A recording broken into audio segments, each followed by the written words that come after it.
Directors Ltd.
Nobody will know.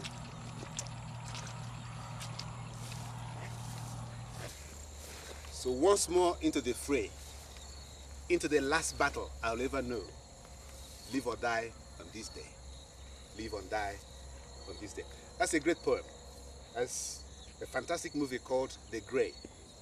And in rendering this poem, this is a man who was caught in a terrible place and was the only man alive in a wilderness of wolves, surrounded by wolves. And he rendered this wonderful verse, which in my view captures one of the great essences of life in Nigeria today. We are once more into the fray of survival, the survival of a nation, the capacity of a nation to defend its territorial integrity and then feed itself. Those are the unique ingredients of independence, economic, political. If you don't have the two conjoined, you're wasting your time. Last year we did this. We put 150 hectares of land under cultivation, rice cultivation, in 2016. This year, 2017, today is what? The 2nd of October, 2017.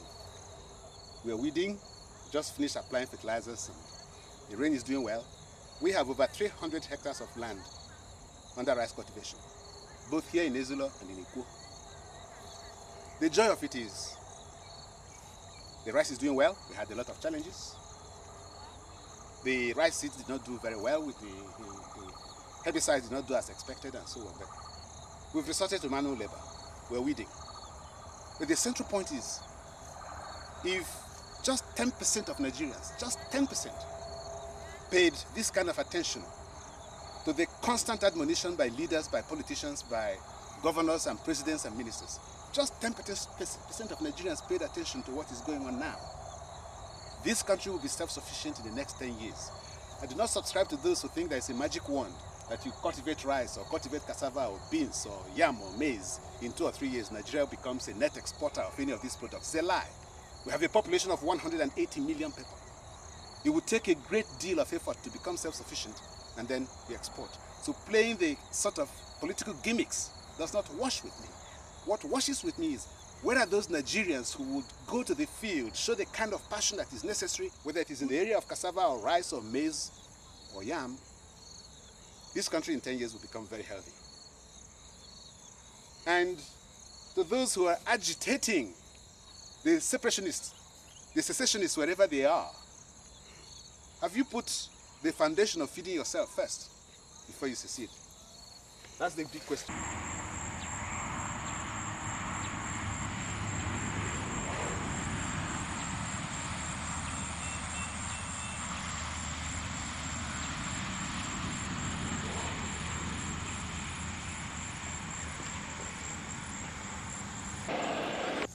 One grain of rice, one seed of rice produced all of this.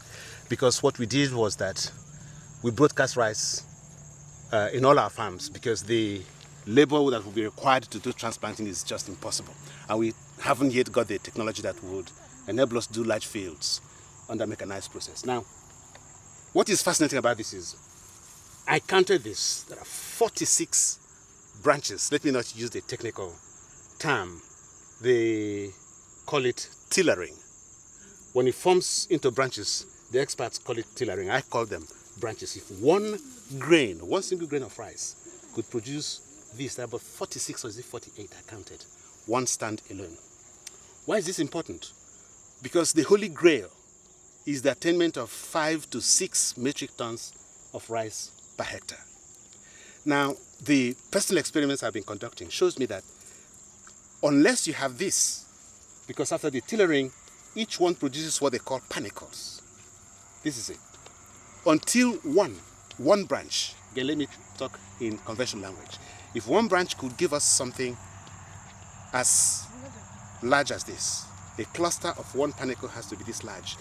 That is the only point at which we produce 5, 6, or even 7 metric tons per hectare of land. And that is a very challenging achievement to attain, particularly in upland, because effectively what we have here is upland. But what is also very tragic is that the body of literature on rice production, particularly from Nigerian agriculturists, is so poor, is so incredibly technical and academic. I think it's something they do for projects in the universities, and at the end of it, it does not translate to the field. So we came here, we just selected a small portion of land here. And if you take a look at it, all of this, going as far as the eye can see, we're experimenting to see if we can attain that holy grail of 5, 6, 7 metric tons per ton. To achieve that in upland is a great ask. Now, I have a rice field somewhere in Ikwo where I think we can actually hit 6 metric tons. But that is a very small portion of land. To do it in a large commercial scale is the key. If we can produce that cluster from one branch of rice, you're on your way. So we see how that goes. This holds a lot of promise, but I think this is on its way to being maybe 4 metric tons or thereabouts. There are patches, but of course right now we are challenged by the sudden end to the rainy season. We have not had rain now for about 7 days, and today is the 28th of October, and the anxiety is building because very soon now we'll hit the Harmattan. But of course, all hope is not lost in those circumstances, because another great help from nature is that it brings us what is called dew. 2 days ago there was so much dew, the precipitation, the concentration of the precipitation in the atmosphere was so heavy, it eventually descended like scattered rainfalls, the showers, a little bit. So with that, once the rice is at this stage, you can actually hope that it will use that to complete its cycle of, yielding, maturing, and hopefully giving us proper solid grains and not chaffs. Those are the experiments we're doing here. But you see, what is heartbreaking about it is this. The infrastructure for irrigation is another area that the government of Nigeria should give a priority. Identify serious-minded people, each of them with 1,000, 2,000 hectares of land. This land, there's no reason why we cannot farm here 3 times a year, so that it becomes a little less important whether you are able to attain 6, 7 metric tons a year, than that you constantly churn out the produce. That is doable. I keep emphasizing the point that east of the Niger, the largest body of water, apart from the Niger itself, is Cross River. On the bank of the Cross River, you could feed the entire southern Nigeria, and this is no exaggeration, with rice, or vegetables, or cocoyam, or potatoes, or tomatoes. You could do all of that. It's an extraordinary natural resource. Lying waste has lain waste since eternity. That shouldn't be. We have well over 3,000 hectares of land here, not all of it under rice cultivation. In fact, not all of it under cultivation of any kind. But if you just take 1,000 and take forward, extend our experimentation to see what is possible in this wonderful place. Because with a passion, just try and see what rice is doing here. Just, man, you stay there. Just see if you can zoom in and quickly. This cluster here this cluster, there's no reason why, assuming this cluster is replicated across the field, there's absolutely no reason why we cannot have over 5 metric tons per hectare. And then all of that. This section of land, we have 30 hectares of land where we have subjected the experimentation of attaining 5 to 6 metric tons. It's coming up. It's coming up. Each stand of rice here is between 40 to 50 branches. The tillers. Very impressive. And yet, another great challenge is we had to broadcast rice here 3 times. The first round did not germinate. Second round did not germinate. And when I'm talking about pouring rice, we're pouring millions of naira. Hundreds of bags of rice did not germinate. Hence, we've just come from the field where we now are approaching the period of harvest. The same period. All of this started at the same period. And yet, here is just tillering. That place is ready for harvest. We need certified, or when I say certified, scientifically, objectively, honestly and truthfully certified rice seeds. This is our own individual contribution to what is going on here. We first built this before the buildings we just saw. IFAD brought the rice milling machinery and as a contribution to the community. And I undertook to provide the building structures in which the machinery will be housed. That led us to execute these buildings. And if you were to come closer, I'll explain some of the details to you.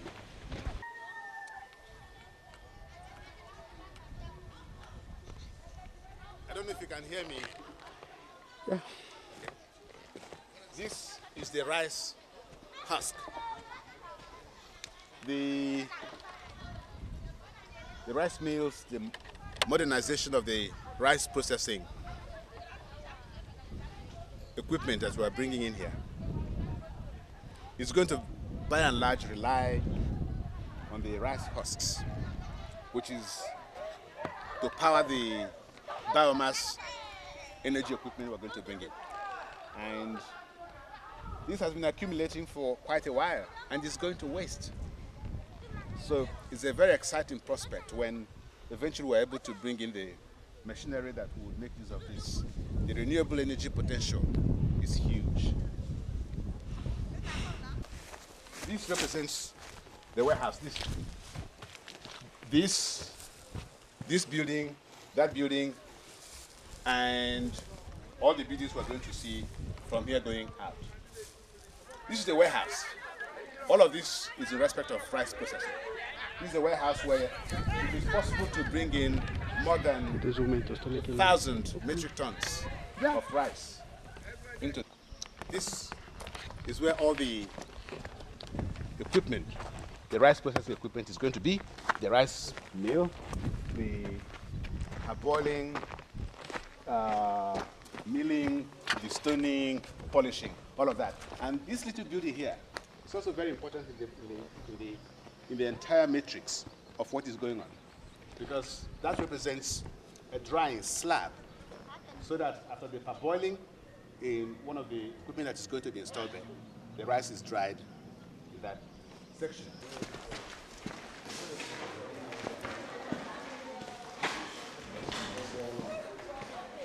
Great effort. We're nearing completion. At the end of it, we're going to have properly self-contained rice processing equipment here.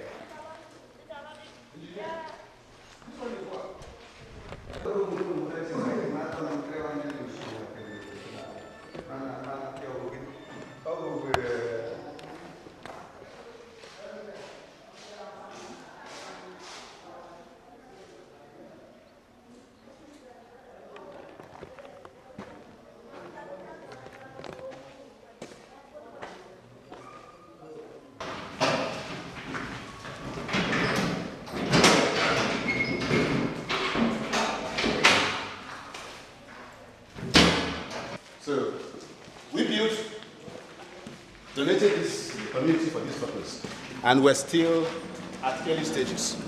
Within the next year or so, this will become fully operational for the benefit of the people.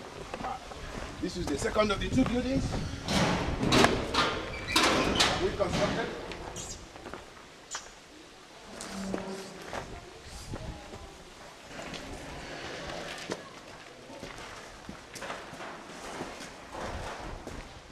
This is the parboiling section. Yes. The parboiling section, they dry. I think from the harvest we made last year, we'll start putting this to test. What we still require here is power. We need about 40 or 60 kVA generator, which we don't yet have. Hopefully the federal government or the state government is going to assist us to procure that, since we've done quite so much on our own heat. And yeah, wonderful.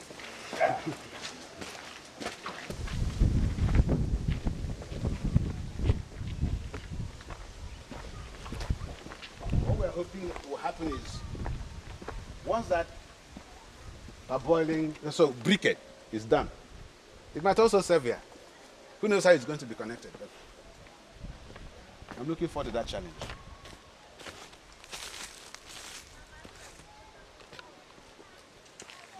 Community development is a very tedious, demanding, and difficult task. And it requires the greatest display of the generosity of spirit to be able to do it. Because structures of any kind these days is very expensive. I was only thinking here, how many years? 8 years, yes. Which is unusual. We're insisting on 15 naira per time. And that's loading and offloading. Yeah, Okay, this one here. Yes. It's owned by one this police officer, unit commander. So they were here one time about 4 years ago. This thing we're supposed to, if you are not moving them immediately within 3 to 6 months, you fumigate it. Then lock up the place. Because even the traffic there is another problem. It's not moving. You see, before you know this place can be like 14,000. What's happening? Here is not conducive for storage. If you do it like this, you're okay for guys to come and see you. You will not hear. I know what you're going to do. And therefore, the thing I try to do is to break it to practice. So the profit will be all their words that the governor won because we are cultivating rice. That's why he was talking. I told you, I was not going to cultivate this year. This land puts so much pressure on the answer.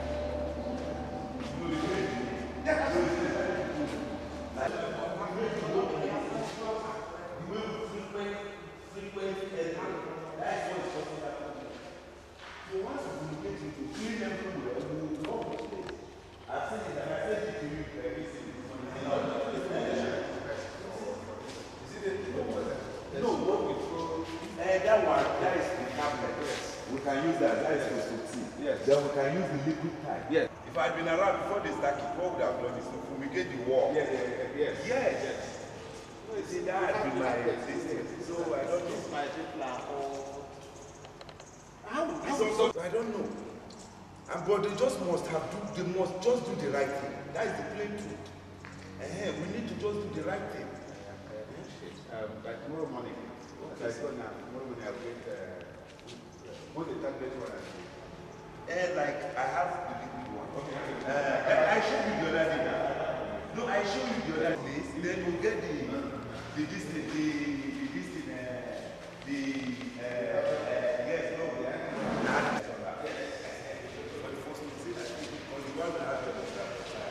but the ones for the back and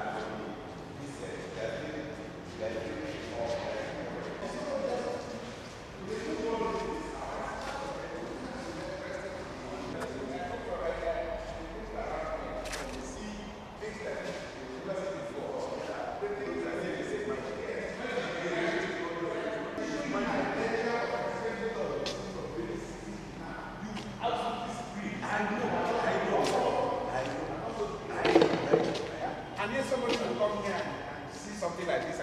You think it is okay to walk away? It's not. It's not fair. Seriously, it's not fair.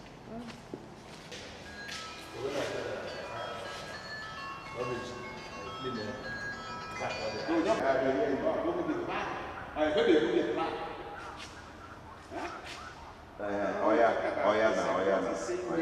Yes. And then the fertilizer. I told them, I gave that. I know the reason I did, but they were reaching a different thought into it. And it was to avoid that migration of pests. Let them start from when it comes like this, then we start it.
This is the harvest, or should I say, a small portion of the harvest of 2017.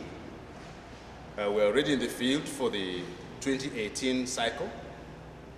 And why we still have this much of the harvest of the previous year in storage is because there's been a catastrophic collapse in the price of rice, so that it's not even possible to realize the cost of investment.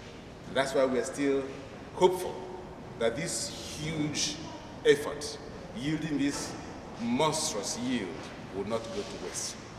When we go to the next warehouse, we'll find quantum of rice 3 times, 4 times larger than this. It's all in storage.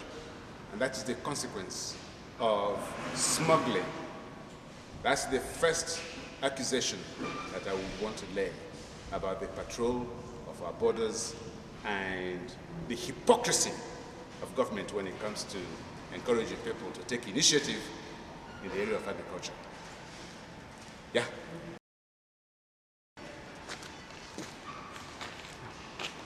So, I think we can take.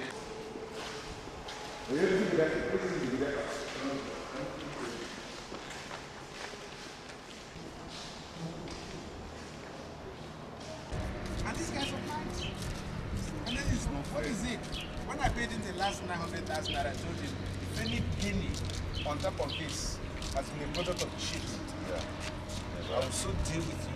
And so, because in the end, if he said, okay, I mean, he's a businessman. As soon as he comes and says, Well, still it's also good. In fact, your own is better. Gracias. I think that there is So we do it the way we did before. Okay.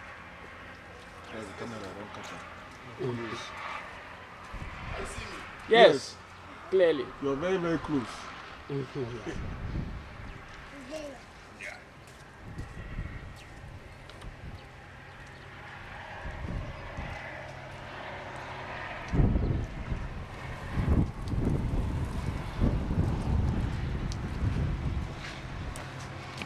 Yes, this is it. As I said before, here we have more than 5,055 kg bags of paddy rice. And it's part of the harvest of 2017 cycle.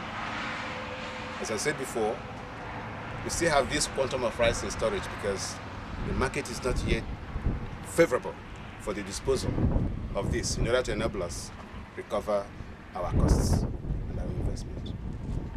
And if rice producers such as myself continue to suffer from such disincentive, it means that we'll call it quits. And this whole rice revolution will simply peter out before you say Jacobism. Thank you, man.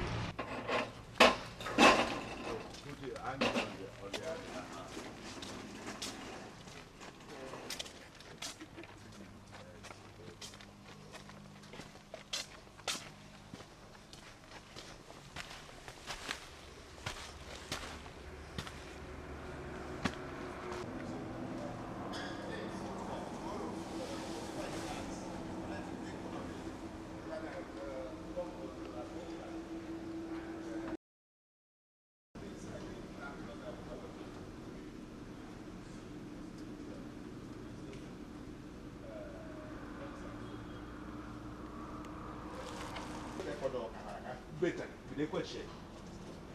Small initiatives like this.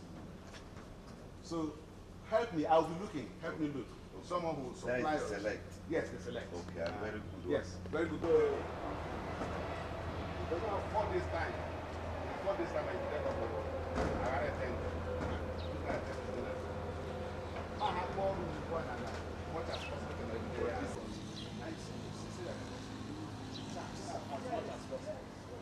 Some of these guys go soak in water. You go to 14,000, 15,000 per bag of 50 kg. I will break even. If I'm looking for profit, as you say, I'm looking for 16 at least.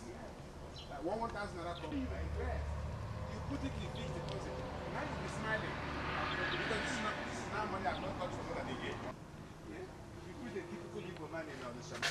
He will be a multi-millionaire. Within a month, with that money, what was all this? Somebody told you this is that thing. And you never worked for it. That was last year. Yeah, that was last year. And you guys never do. Never worked for it. Those digs, those engine, the bags that they used, you move them away from there. You understand? Please, tomorrow first thing, you just give me one person so that I make sure that place is clean before we do the fumigation.